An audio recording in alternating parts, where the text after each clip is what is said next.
Did you Heaps of stuff in that. see Dave Chappelle's new stand-up? Did watch Dave Chappelle's new stand-up. Good? I rated it. Yeah. Yeah, it was fucking... Of course, he's good. I knew I'd love it because that shithole Vice wrote an article about how this Dave Chappelle, we should skip it. I'm like, fuck, you have just encouraged a lot of people to watch it. Yeah, exactly. I know. Nah, he's good. He's just pushing boundaries. I think like... He's rich enough to. Yeah, exactly. He talks briefly about that as well, which is good. Yeah, because it would be like, he talks about how people are coming after him for the things he jokes about. But it's like, You can sit back. I'm comfy. Okay, I don't know if you're in the camera. But it's like, he's got like Dave Chappelle money. Yeah. So he can say the alphabet people. So And if someone cracks it, he's like, oh well, fans love me regardless. I know a little bit, and I'm sure we've talked about it before, but like, what did he do that everyone blacklisted him for a bit? What was that? Did he get blacklisted? I don't know. He sent himself into exile, didn't he? Yeah, it was during the Chappelle show that he was getting 60 mil or something for the third season. And he, so legend goes, he was like halfway through a skit and he's like, fuck this, and just left. And everyone's like, what happened? And he just disappeared to Africa. Yeah. And then he came back and after a while, and he was on Oprah and shit, I remember watching it. Yeah. And he was just saying how he felt like he was no longer making fun of stereotypes, but he was enforcing stereotypes. That's right. Yeah. And there was a skit which you can watch because they released it. I think this was the one where like a Latino person is interacting in real life and he's got like the angel and devil on his shoulders. Yeah. And he's getting his car washed. And they're like, oh, you want the fluffy dice from the rearview mirror? And he's like, no. But his angel's like, fuck, you're Latino. Of course you do.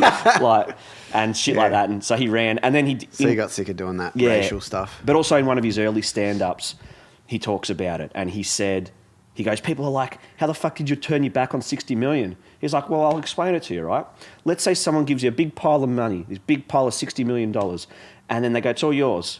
But one thing, they just flop their dick out on it, but you got to deal with this first. Would you take the money? Yeah, fuck that.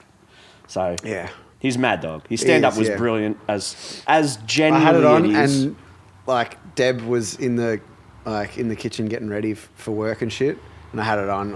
I was laughing.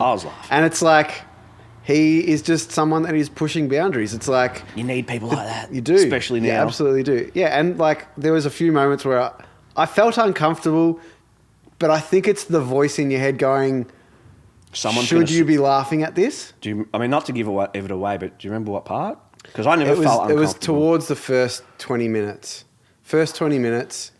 And, you know, I think it was the trans stuff. I don't know. No, that was the part that was You know fine. what it might have been? It might have been... The earlier part. It might have been the Michael Jackson. Yeah. That might have been the only part. Yeah, but it was parts just after that. I don't know.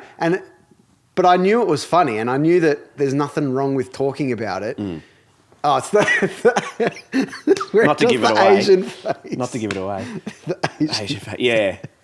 There's that, and it's just shit like that. And I was just like, you can't say that anymore, Simpsons but you can. Simpsons did it. Yeah. Oh, Misha. And he's like, my wife hates that face, and so I do it when I want to annoy her. She's Asian. His wife's Asian. Yeah, it was great, and that's what you need. You just need people like that to push back against the bull crap. Yeah. I saw in the news there was something where the Prime Minister is under fire because Parliament haven't got change rooms for people who chop and change genders. Yeah. It's like, is that? I know it's important for some, but is it important for Parliament? But is it important for like 1% of the population? Yeah. I don't know. It is. And then there's the people that feel like they need to speak on behalf of those people. They're the good people. Yeah. Yeah, a white person saying how a black person feels. Yeah. Just hear from the black person, I reckon. What do you got to... Straight people, we've got to stand up for this right. Okay, but I'd rather hear from the person it's affecting, not you who has never experienced anything. Like, it's good to fucking...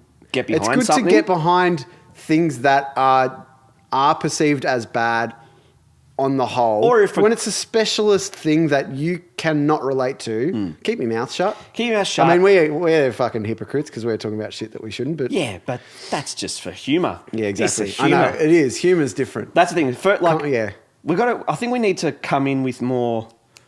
What's the word? Not classifications. When you give provisos. Yeah. I can't think of the word. Yeah, I know what you're saying. Yeah, it's just like, this is for humour. Yep. I'm trying to make Stu laugh. He's trying to make me laugh. Yep. If you get offended by things, don't watch. Yeah, turn us off. Don't worry about it. We only really do it for us and our friends anyway. If anyone else is listening they're gonna be and like, they're "Who's Bo?" offended, why? Yeah.